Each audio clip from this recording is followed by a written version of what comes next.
Yogi sir, can you start? Okay.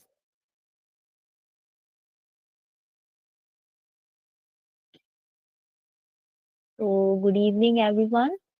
It is my privilege to extend a warm welcome to each of you and a special welcome to our session expert, Dr. Shresh Chabra sir, on behalf of Research Foundation of India.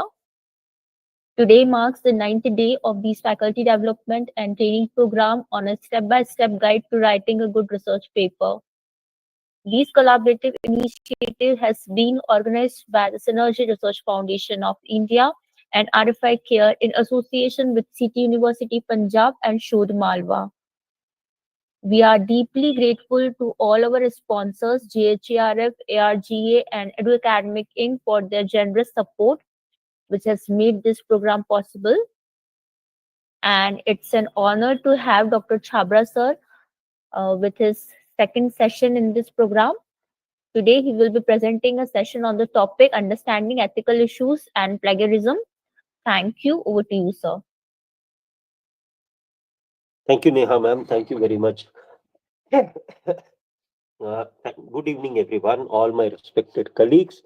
Uh, we had met a day or two ago through a different topic altogether, a different topic. When I spoke to you about, you know, that how research design, how drawing a mental map of research design, and then uh, a sample and sampling size would be of material to us. Okay, so we have already spoken regarding that.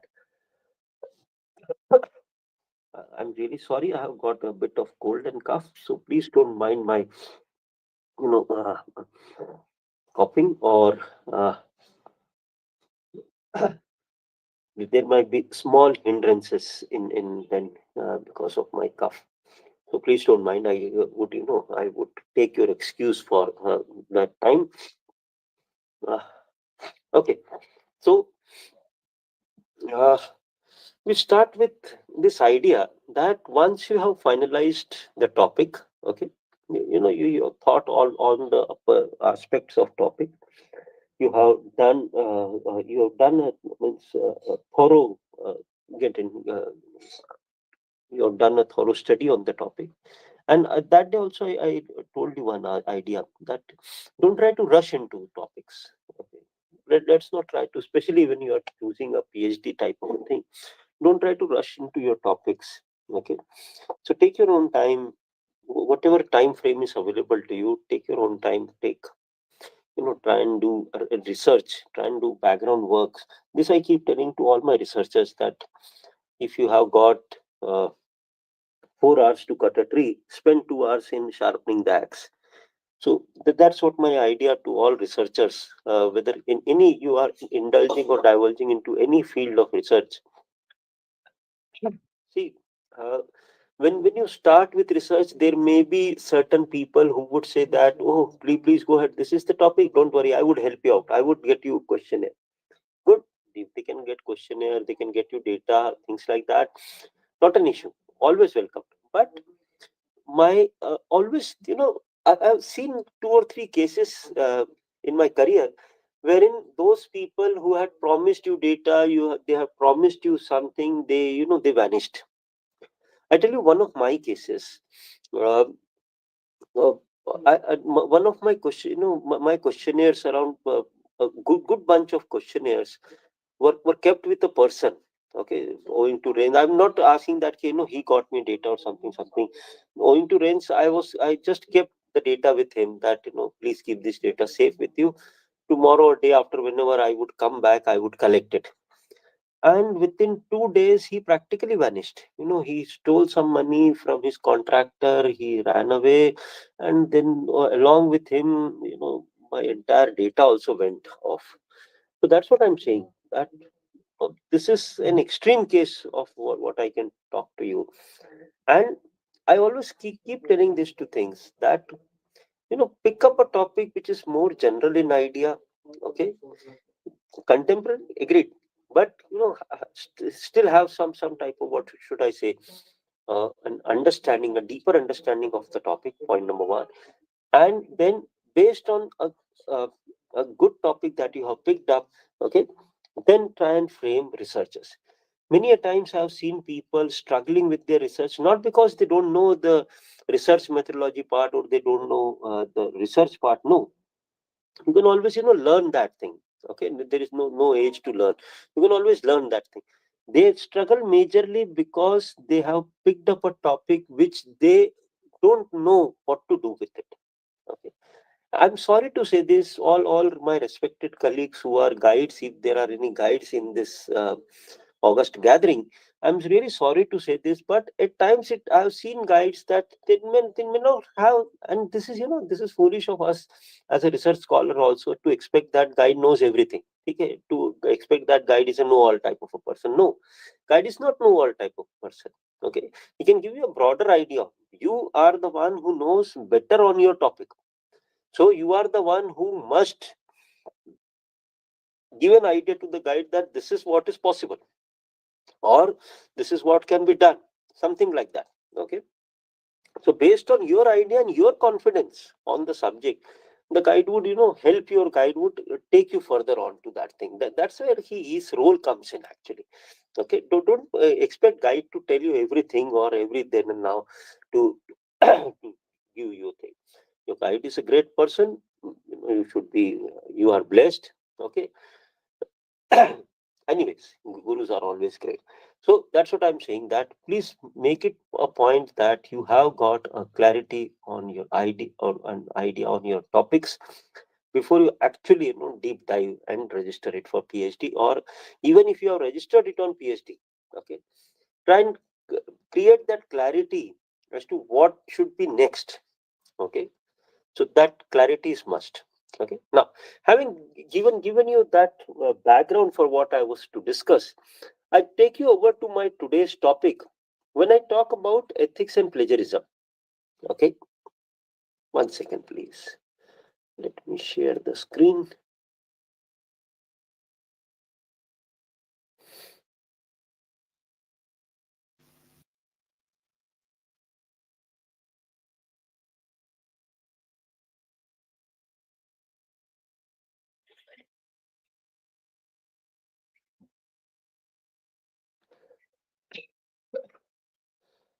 Okay, so let me talk on to this idea with you.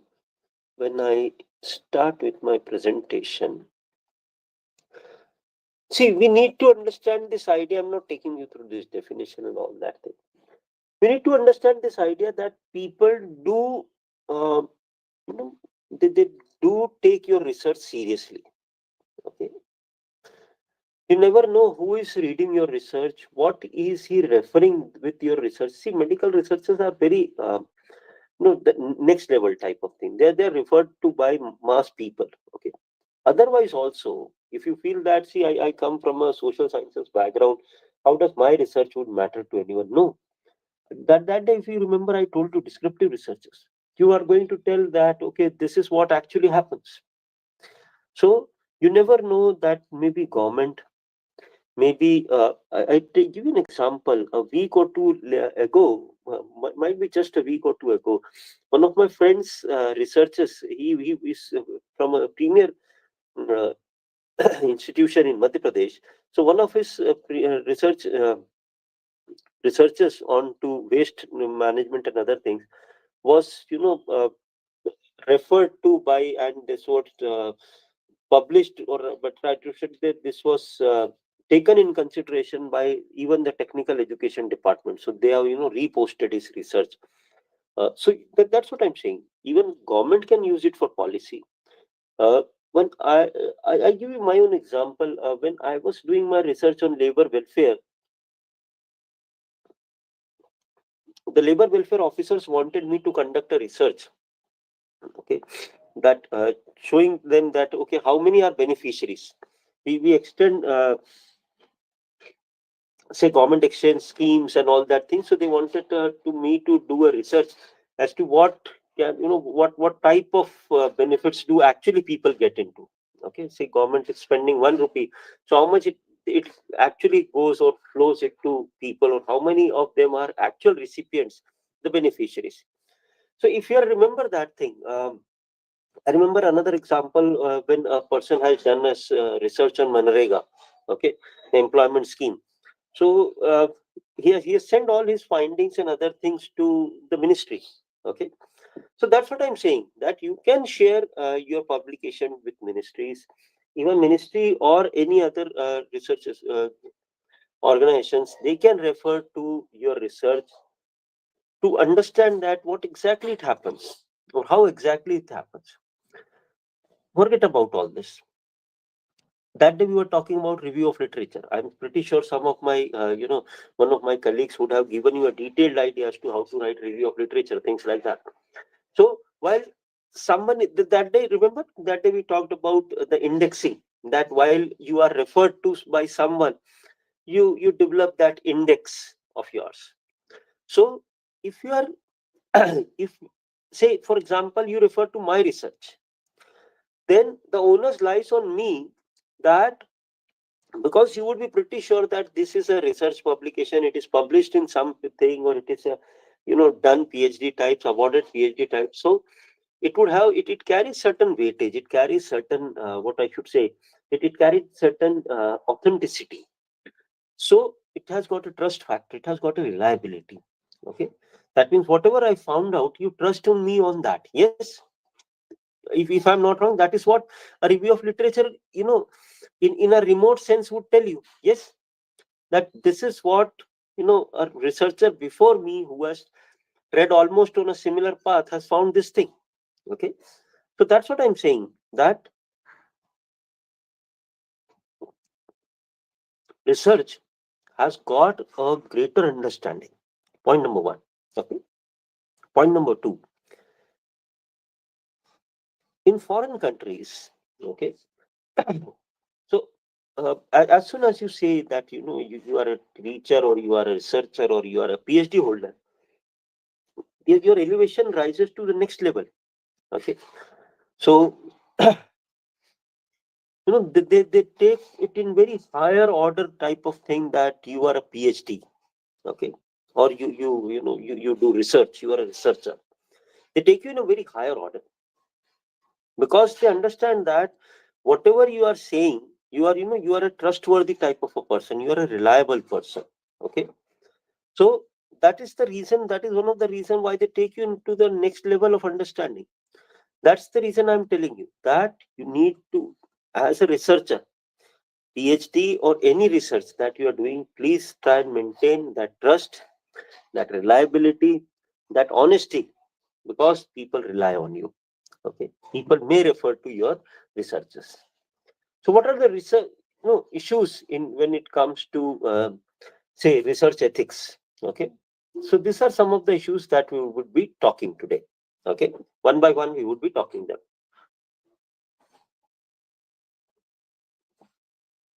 So let's hit it. Have you obtained necessary approvals? Okay, recently I don't know if might have. Just allow me 1 minute. Uh,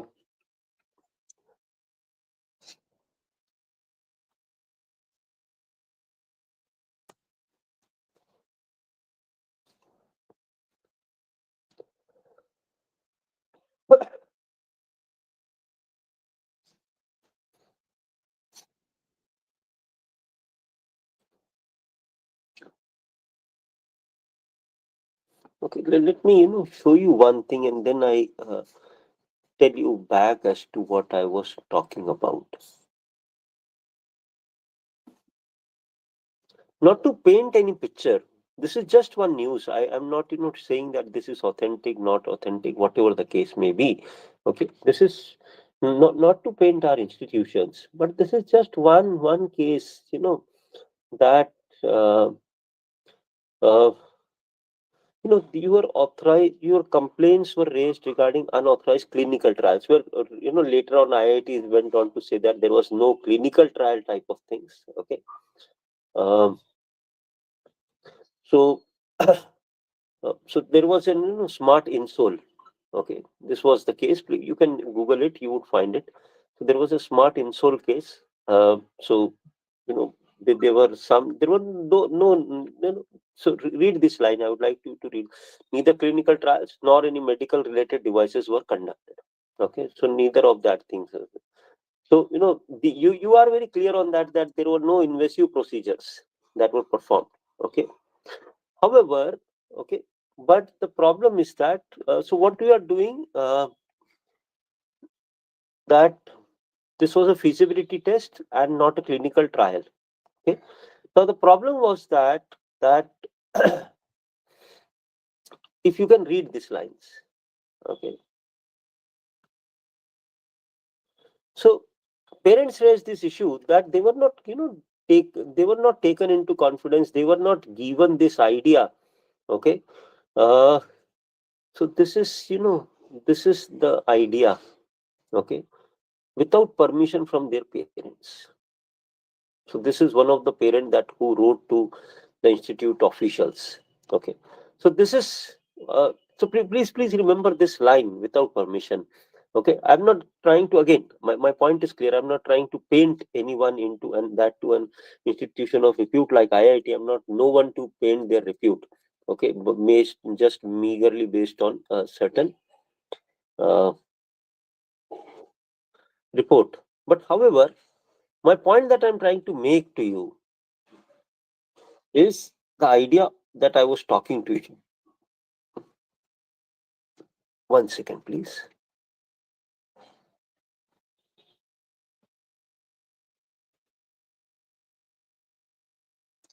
So this is my idea that I was talking to you. That have you obtained the necessary approval, okay, to conduct a research?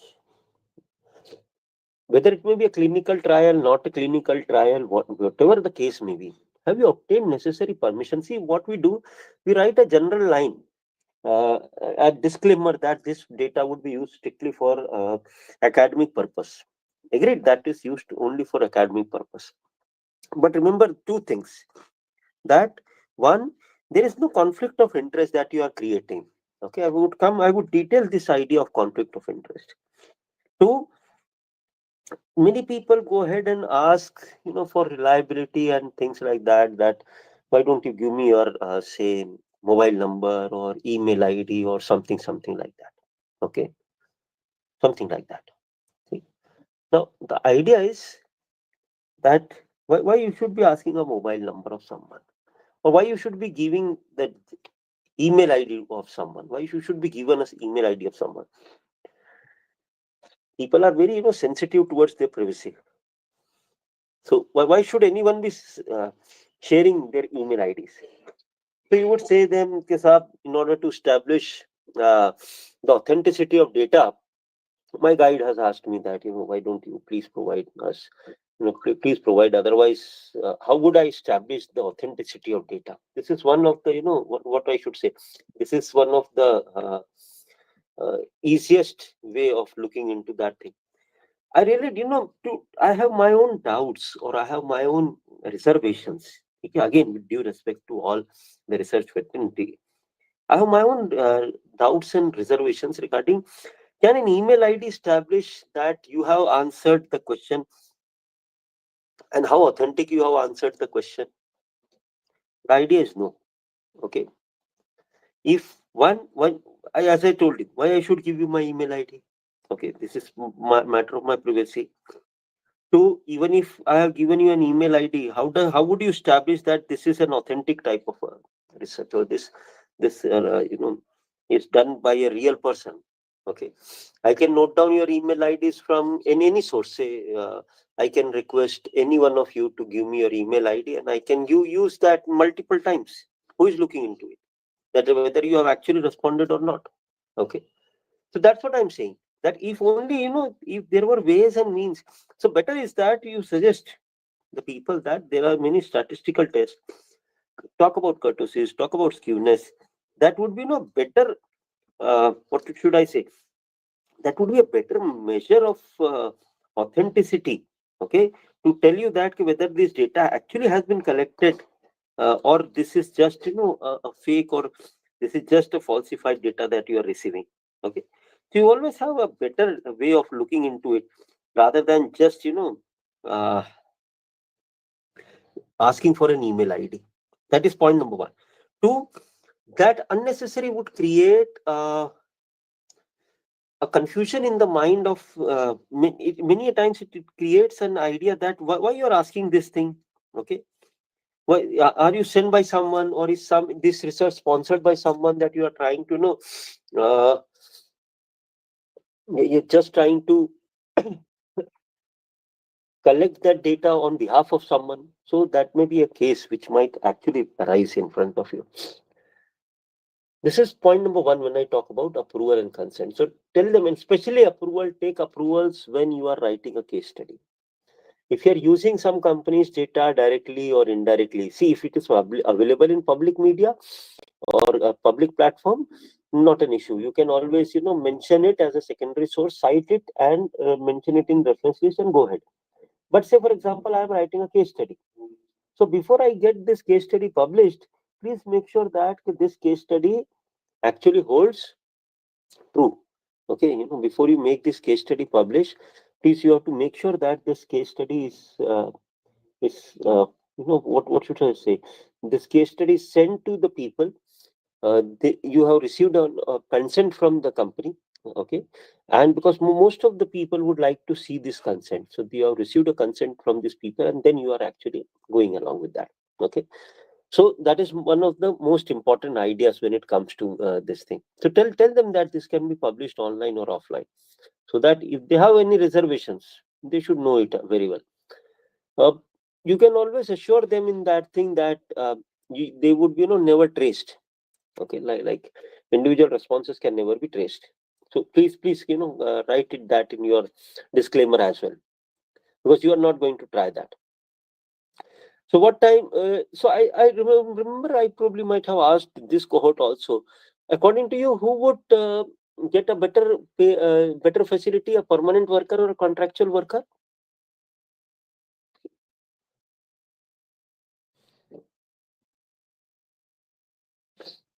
Yes, please tell me.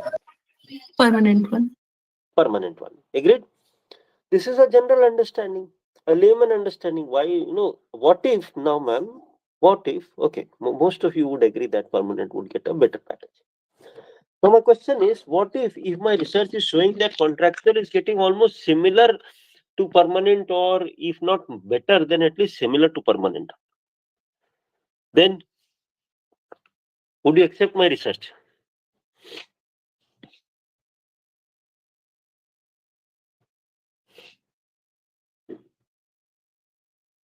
Tell me, would you accept my research? If I tell you that the contractual workers in a certain industrial area are getting as better paid or as better facilities as permanent people, would you accept this?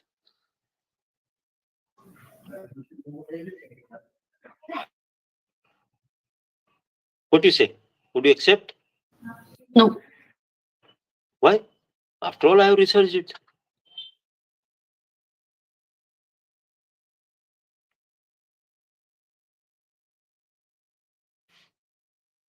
Okay.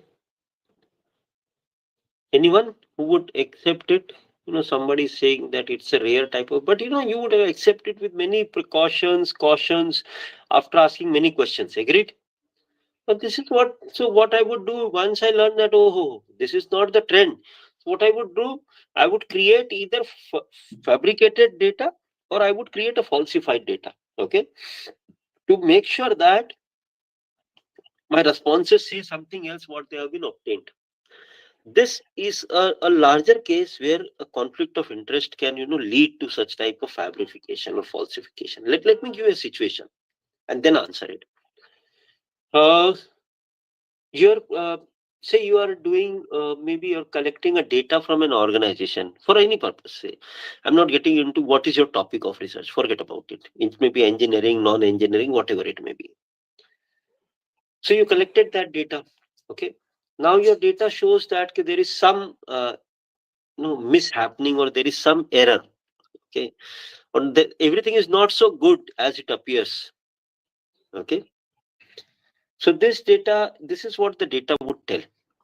So you remember my words that sir has told me once that I should cross check it with the organization before I go for publication. That you should also. Okay, because you have to obtain a no objection type of a thing.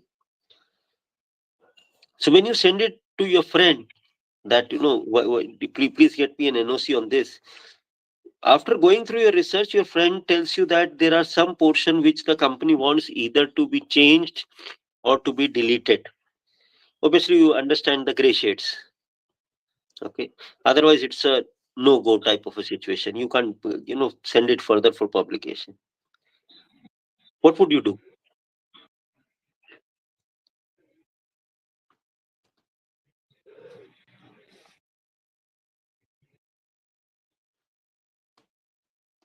Chalo, let's change a small variable.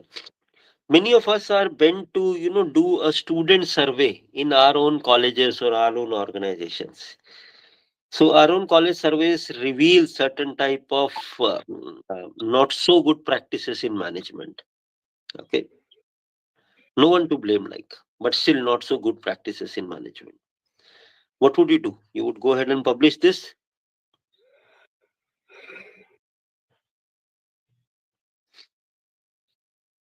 Tell me. In both of these cases, what would you do? Or in either of these cases?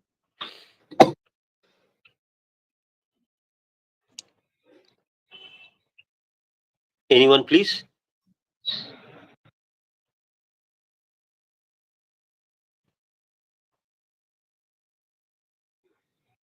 Anyone?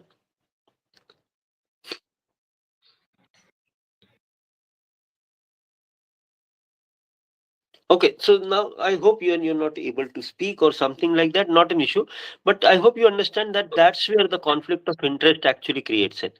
And if you are facing that heat of conflict of interest, then the chances are that you would commit.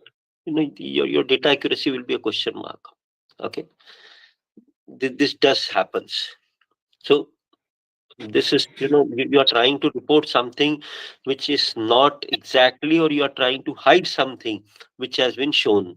Okay, so either of that you can do. So plagiarism, I was introduced to this idea of plagiarism way back in 2008-9 through my parent university, that is de Montfort University, UK. So we had a software on Turnitin. So how many of you have used Turnitin or any other anti-plagiarism software?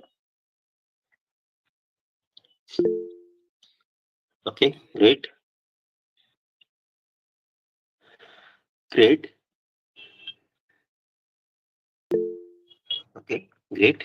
That's good. But at least, you might have heard about.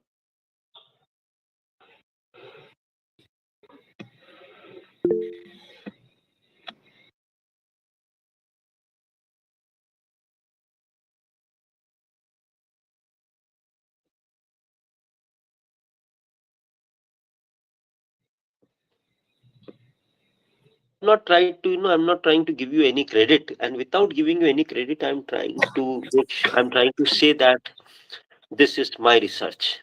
Okay, or this research has got no contribution from someone else. Okay, so one of my, research scholars, he came up to me to ask me three questions, which I, in turn asked you also. Someone's mic is, by mistake is on. So if you can please, uh, mute your mic. Okay. Thank you. Thank you very much. So, the first question that he went on to ask that, sir, I've read, say, 20 research papers. And then out of 20, I have reproduced this 5, 7, whatever page, number of pages by reading from these 20 research papers. So I used them, sparingly in and into a different type of a combination. Say at one point of time I used someone else's research paper. At another point of time, it was someone else.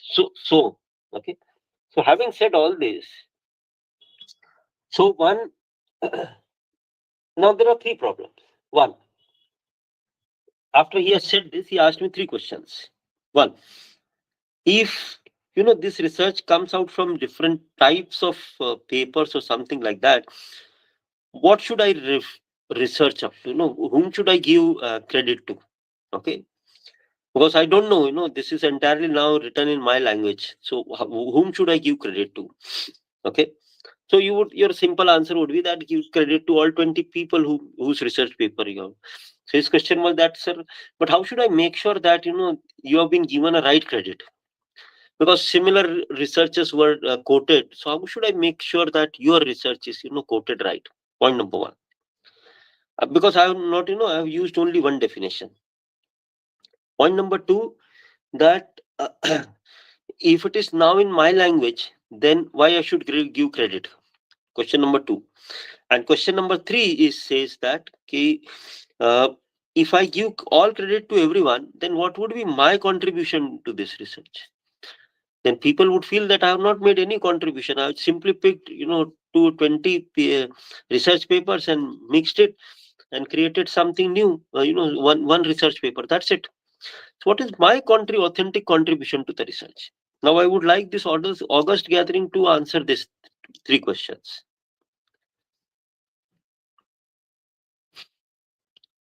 So one is a very non-technical type of a question that you have forgot where you have written this thing. It's okay. Okay. The second question and the third question are very pertinent. That what would be my contribution?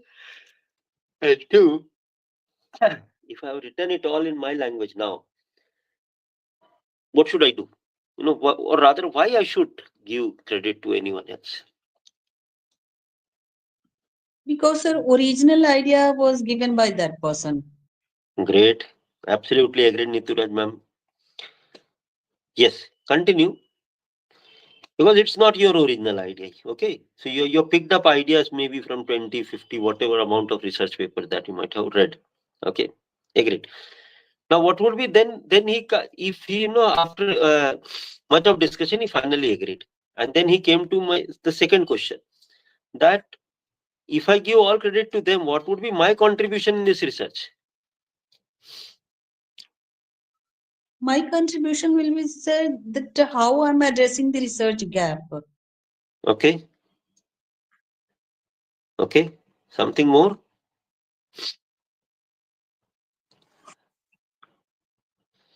Because I have, I've referenced all 30, 40 researchers.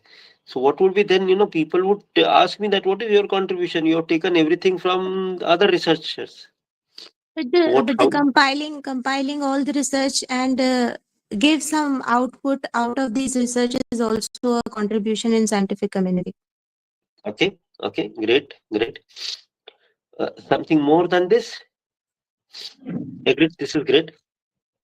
Oh, sir, with the help of all of the literature, means Uh, acknowledgement of all of the literature. Actually, it is me who has coined the hypothesis and objective. So all of the alignment and orientation of the hypothesis, objective, research question, etc., is hmm, mine. That is my original part. So recommendation okay, and conclusion on that part has to be means a very individual contribution of mine. okay, great. So, essentially, if you understand this thing, that obviously both of the ma'ams said it right and they have correctly put it. My idea is, I would take you one step more. When you would write your discussions and inferences from what your findings are, that is what would reflect your original contribution. Because how better you can write those, how better you can infer from the data that you have actually got. Okay, that is something beyond what all researchers you might have referred to. Okay, so that is what is something that is actually looking beyond something and looking by and large onto certain ideas. Okay, so hence it is right that you must because it's not your idea, so you need to understand that you need to give credit to people. That is point number one. Point number two, uh, even if you have changed the language, agreed, but the original idea was borrowed from someone else. Okay, so uh, anti-plagiarism softwares are widely available these days, but I would come to that point later.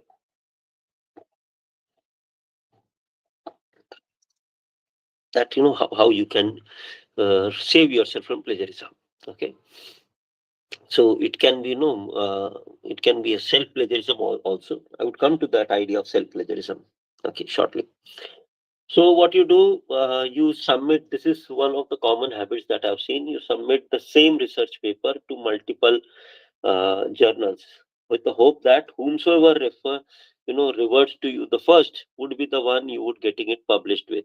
Okay, please understand this thing that now what is the why what should be concerning in this one. See, multiple as if you can refer to the last line, journals often use plagiarism checking software. Please understand this line. Now, what would happen that once I submit it to, and remember one thing, let me go take you back onto one idea. Please read this line. Authors and researchers must be aware of the publication guidelines. So publication guidelines not only mean that what type of what type of format is required. No, it also means that what type of how much time would it take actually. Okay, how much time does it take to actually get my research published in that research journal?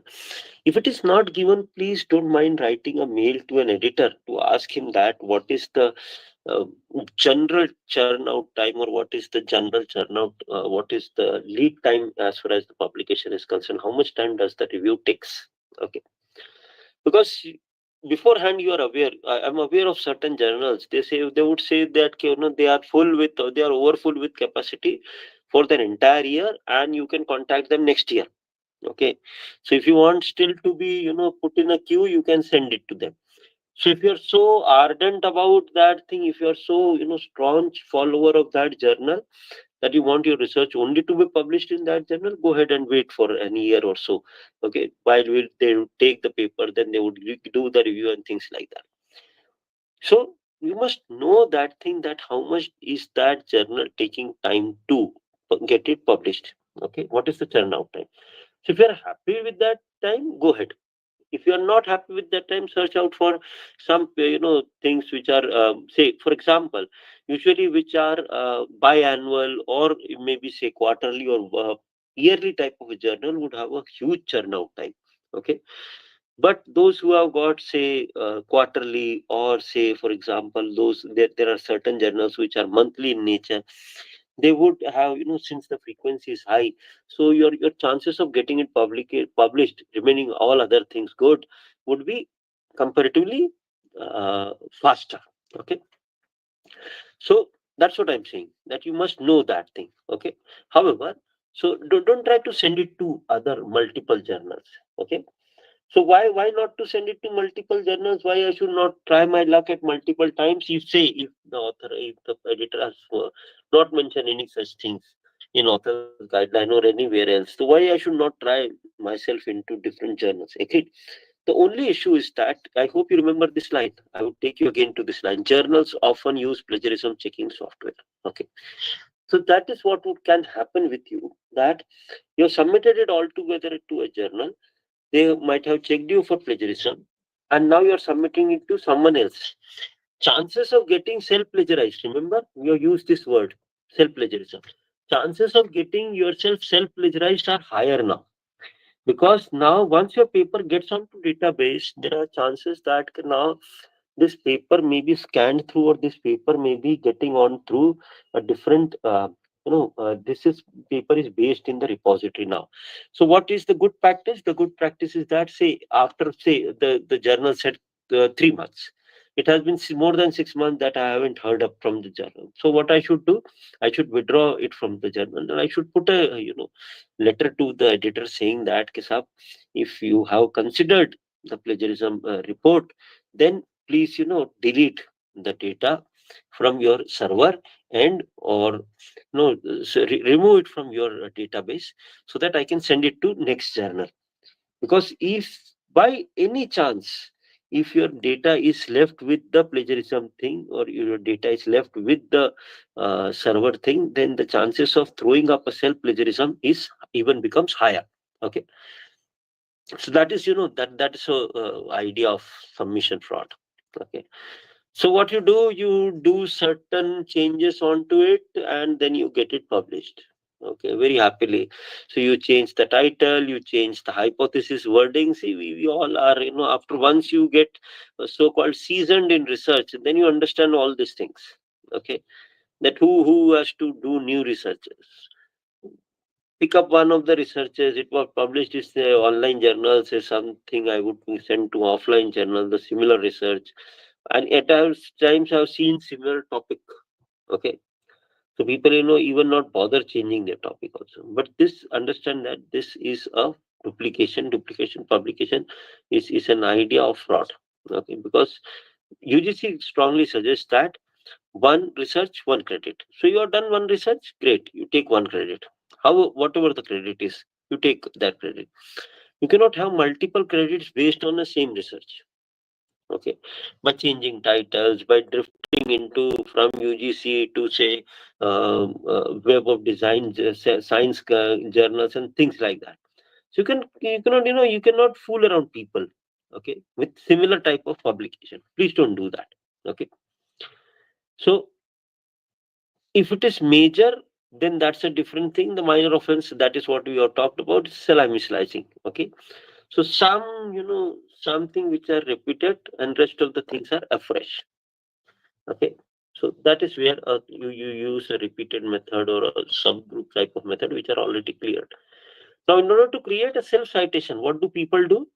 People they create a false citation. Okay, in order to do a self citation type of a thing.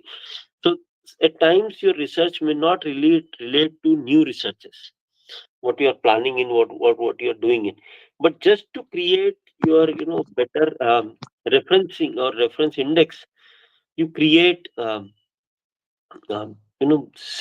citations, so that you can tomorrow suggest that okay, this many papers have been cited. Yes, yes, please go ahead.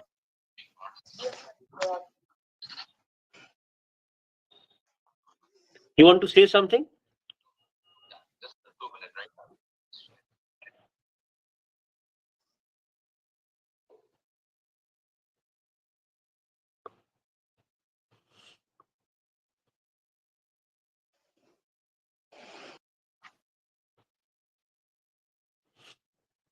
You want to say something? Or do you have any question or something?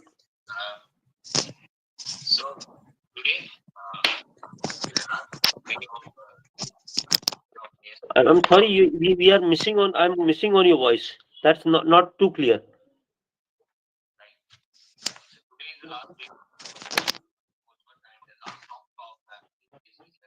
Sorry.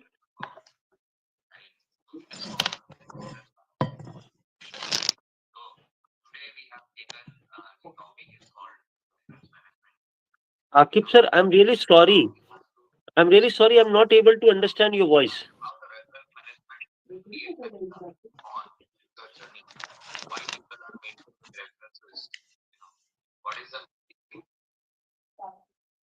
I'm really sorry. I missed your voice completely. I just could, collect few of the last word. What is the like? I'm really sorry. I missed on your entire voice.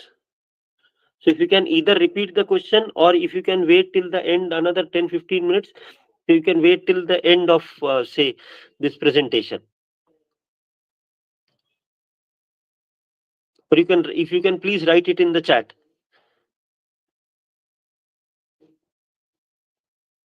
Okay.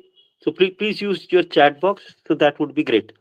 Okay, so people do such type of things, highly irrelevant type of researches. They are cited, they are placed in a citation, because most of the people want to get away with this idea that who would look into what I have cited, or which reference, or who looks into references. But please remind me, please to be reminded that all good journals, all good reviewers, they look into your what you have referenced. Okay, what sources have you referenced onto that. Now, what is, try and understand this question, very pertinent question. You may be a senior colleague. Again, I'm really, not trying to paint anyone in any picture. You may be a senior colleague, you may be a director, you may be an HOD, you may be, say, uh, the guide, or any one of them. Okay. This is some practice which I've seen by some of the people, that if you add my name as a co-author, uh, your paper would get published faster, or I know this editor, or this, that, whatever the case may be. Okay. So under some compulsion, or under some, what I should say, refrained arrangement, people have to do this. This is what my question is. Do you deserve actually to be a co-author? Okay. Somebody might have just, forget about all these things. Somebody might have just taken some help from you regarding the research part. So have you done enough to be, a co-author? If you genuinely want to be a co-author, or if you want to participate in that research, tell people openly that, this is part I would do. If it is okay, you can include my name. So tell them clearly that this is the case. At times, what you do, you pick up student assignment, you convert them into a research paper and publish it without giving a proper credit, or without taking your student as a co-author. Okay. Or you being a co-author and the student being the main author, whatever the case may be. Okay. So please don't do that. You cannot, you can act smart for few days, agreed, but you can't act smart for every day. Okay.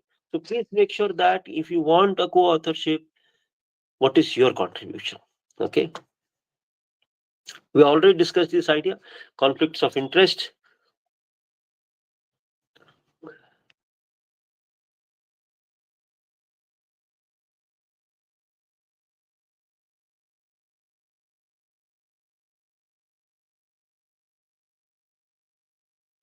So have you, we already talked about this conflict of interest. And I've asked you this question, that if you are into conflict of interest with someone or something, what would you do?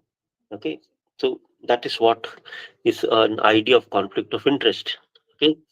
So if there is, many good research journals these days want that you declare the conflict of interest if there was any type of conflict of interest. So it's always better that you tell people firsthand that if you had any conflict of interest. And please remain away from any type of this idea that you are trying to tell people that, uh, you know say, as I told you, keep away from favors. Okay. Go if you want to do an individual organizational case study, or if you want to have some data from organization also, go ahead and take that data independently. What would happen? You would approach 10 organization. Out of 10, my research experience says that out of 10, may not be that one may agree. Okay. Or out of 10, one may agree. Okay. So that would be a difficult sampling. Okay.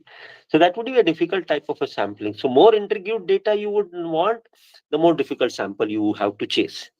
And remember, you cannot, no one would jeopardize, no one would put into danger his or her job because of your research. Would you do that? Your answer would be no. If I want certain data which is so called classified in terms of your management, or it's considered to be not publicly available in terms of your management. Okay. And would you help me with that data? If I want to know the inside picture of your college, okay, how much would you help me? The answer would be that you should not be helping me. Okay, forget about helping me, because the more you would try and help me, and if it is discovered or something would happen, then your job would be in danger. Okay, so nobody would does that. Nobody would does that, because I won't do it either. Okay. So that's what I'm saying, that not to, don't try to extract favors from people. They're useless type of things. Okay. Go ahead. Either if you find that that if you find that, say, uh, that this research is not generating enough of data, go ahead and either change your research topic. Okay. But don't try to indulge into certain topic which is a classified type of an information. You are not an FBI. Okay. You have to do your research. You have to do your thesis. You have to write a research paper. You don't have to be investigative. Okay. So so once you have disclosed if there was anything, then how much is that influencing the conclusion of the research? We have already talked about that. What can be the probable conclusion on the research paper or influence on the research paper is simple, that you are trying to do a either a fabrication or a falsification. Okay.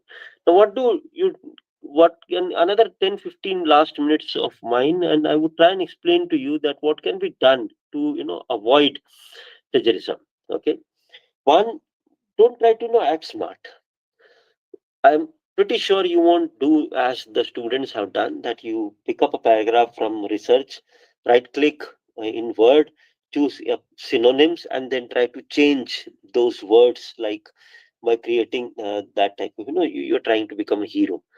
Many of my students have tried that. The good part of Turnitin is that they would try and tell you that, and this is something I should tell you, that we view as a very serious offense, that you are you have tried to act smart because you knew that this would be caught up in plagiarism, hence you have changed some of the words, or you have tried to do something here and there. You have tried just to play smart, and you have not done anything else. Okay, so your intention was to copy paste, if it was not at the first place caught by a anti-plagiarism software. Two, please do not use any free anti-plagiarism software. Many people ask me on many forums that if you can please suggest some good anti-plagiarism software. No suggestions, please. Okay, even if your organization owns a anti-plagiarism software, I would highly recommend you only one thing. Do you have the admin rights, or do you have the rights that you can get your paper deleted from the main database? Okay, the server database or cloud database, or whatever the case it may be. I'm not getting into the technicality, but can you get it cleared from, deleted, permanently deleted from your, once you have checked it, can you, after that, before you submission, if can you get it deleted from that main server? If no, please don't use any such software. It may be your university owned software, it may be someone else's software. If you can't delete it from your database, okay, please don't use it. I've already told you that thing, what can happen when you submit it to duplicately or multiple times to many uh, say journals. Okay, so that would be a severe type of problem, that you may actually get into a self plagiarism type of a problem. Okay, I would so one more argument as to why I should give credit to people is that the more you give credit to people, the more reliable your research becomes. Depth of sources should be seen huge and heavy. Always remember that. So you should have a good depth of resources that is available into you. Okay. So one more idea is that, like say, uh, if I've say used 30 sources, okay, to write a research paper, and even if it reflects that from say 10 sources it has under 1% of plagiarism, then what would be my overall plagiarism score? Not more than 5 or 6% of plagiarism score. Okay, because it is all under one. Okay, so the more resources that you have used in your research, one, they create an authenticity, they create a depth of your reading. Two, the idea is that they would automatically lower down your plagiarism score, provided other things are, you're not trying to intentionally do that. Some people ask me that if I have to use a quotation or maybe say a definition, please go ahead and use it in a research paper. One quotation or maybe one definition is more than sufficient. Okay, and that too in introduction part, or whichever part you want to use it. Okay, don't try to put many things in verbatim as it is type of basis, but to take a line or two, one, and that to use it from different sources. Okay, not single source would always create troubles for you. Okay, so always try and look into from that idea that you are not using a single source. You, at times it would be hugely tempting that you find a research paper which is 70 to 80% linked with your current research. Okay, I would strongly suggest please avoid using that. Or even if you are using it, use the most minor part that you can use from that thing, because the chances of getting plagiarism would be very high. Okay, and two, that say for example, I was telling you that once you have used the things, then uh, so what all needs citations? Obviously, if you're making any affirmative sentence, use a citation. If you're giving any data, use a citation then and there itself. Okay, so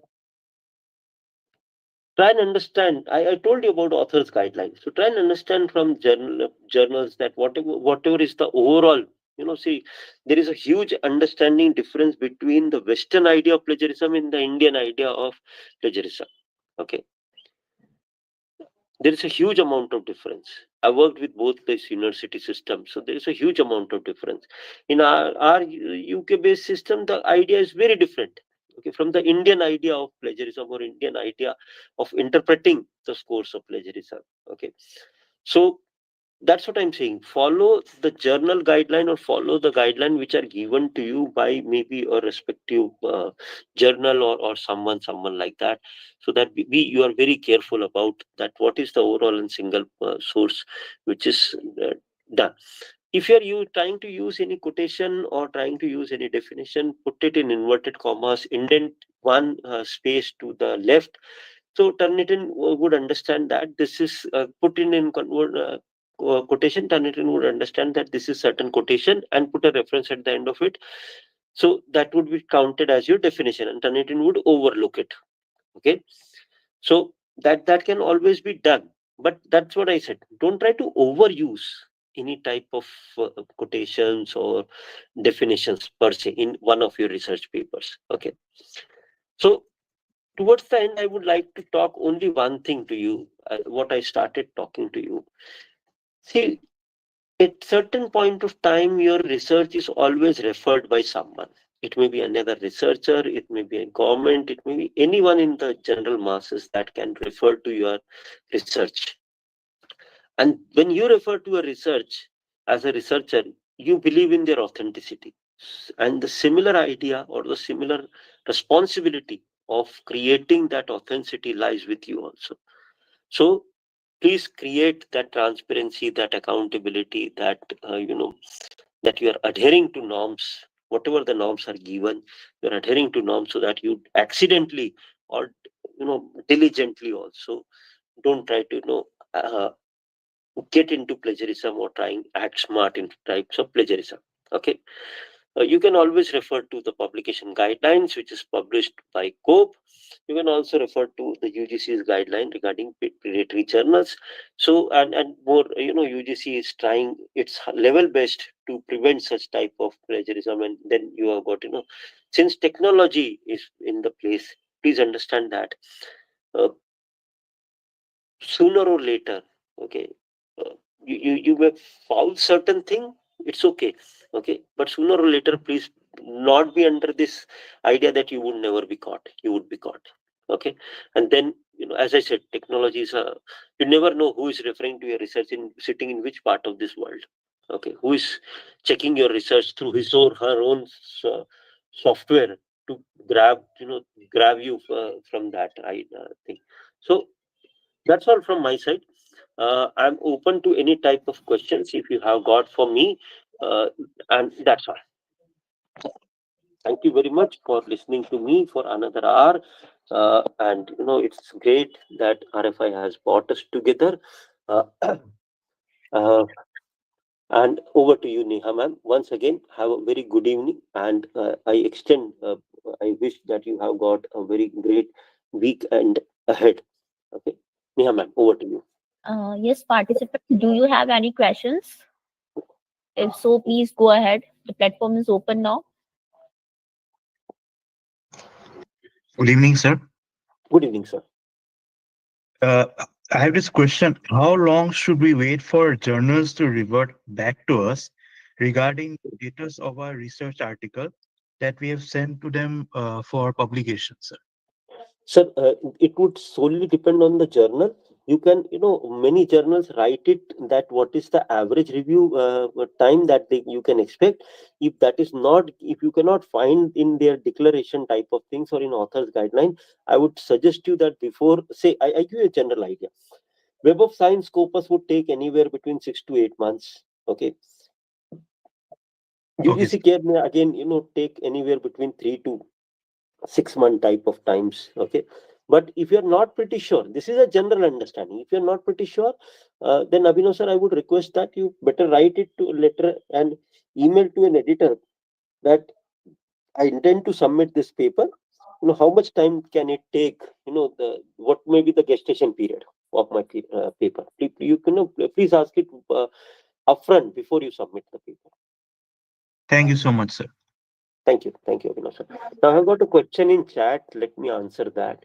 What we should write in conflict of interest exactly, ma'am? If you are declaring a conflict of interest, journals, all good journals have their own so-called conflict of interest declaration. That how that conflict of interest has been created. Like say you are an employee in the same organization. Um, what type of you have got certain relationship with respondents or anything like that. So if you feel that don't try to catch flies in air, please. Okay. But if you have got certain point of conflict of interest which you actually feel has, the reader should know before they actually read your research that this is a bent of mind, or this person works in the same organization from whom I am reading the research, then how authentic can be that research? It's up to me now to decide. I hope you are getting my point. Okay. So say for example you are trying to do Deepika ma'am, you are trying to do a research on your own institution's students. Okay.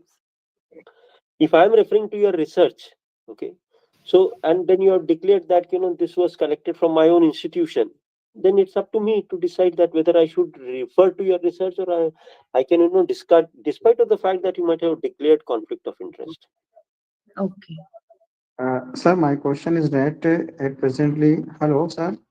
Yes, sir. Please go ahead. Sir, my question is that at presently, which software is we use for plagiarism?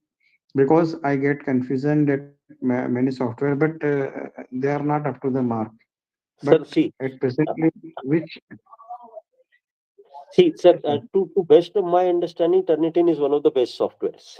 Okay, there may be other softwares. I'm not pretty sure about them, but Turnitin is no doubt the best software which is available. See, try and understand, Yashwant sir. One simple idea. Uh, Yes, yes. how does an anti-plagiarism software works? It works that it algorithm actually works that they have subscription to many libraries, many data sources, many Yes, open sources, and things like that. yes, So yes, once you submit the paper, they would check it from all those sources. Okay. So any software which has got a deeper subscription to sources is always good, irrespective of the yes. name of the software. Okay. Okay, How thank you. many journals, how many paid journals, how many Yes. data sources they have actually subscribed to? That's always a better software. I would refrain you from using any type of free plagiarism. I have given it that in my presentation as well, Ishwan sir. Okay, thank you. Thank you, Ishwan sir.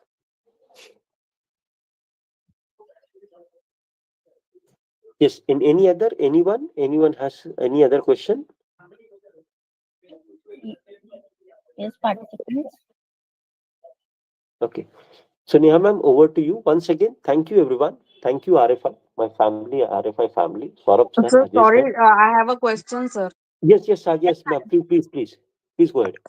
Sir, some people they use AI tools for Yes, paraphrasing chatbots. or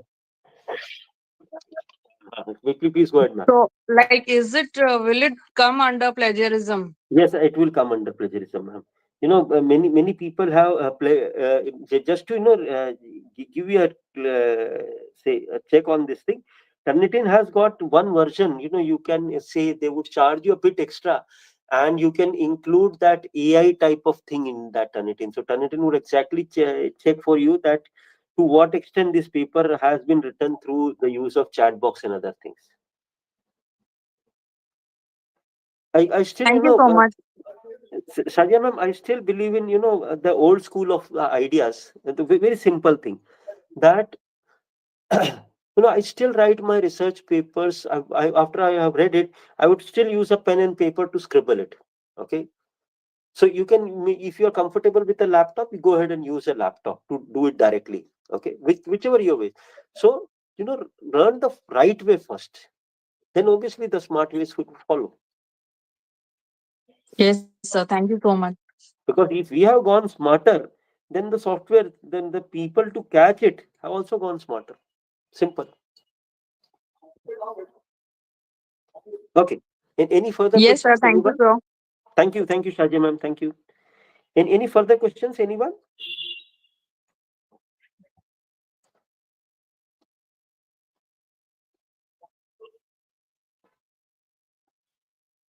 Okay, Neha ma'am, all yours then. Platform is all yours. Thank you once again. Thank you so much, sir. So, as we conclude this insightful and commendable session, we extend our heartfelt gratitude to Dr. Chabra sir for sharing his valuable expertise with us. Sir is among the most proficient experts in our program, and we are truly grateful for the time and knowledge he has generously shared with us. We also extend our sincere thanks to all the participants, and sponsors, and organizers for their significant contributions. Thank you so much. Thank you, Neha ma'am. It's always, good to interact with my faculty colleagues and my colleagues from different part of this country. And obviously, I'm very much thankful to you for your kind words also. Thank you, ma'am. Thank you so much. Have a good evening, everyone. Thank you, Yogi Bhai. Thank you. Yes, So your next session would be on Monday. yes.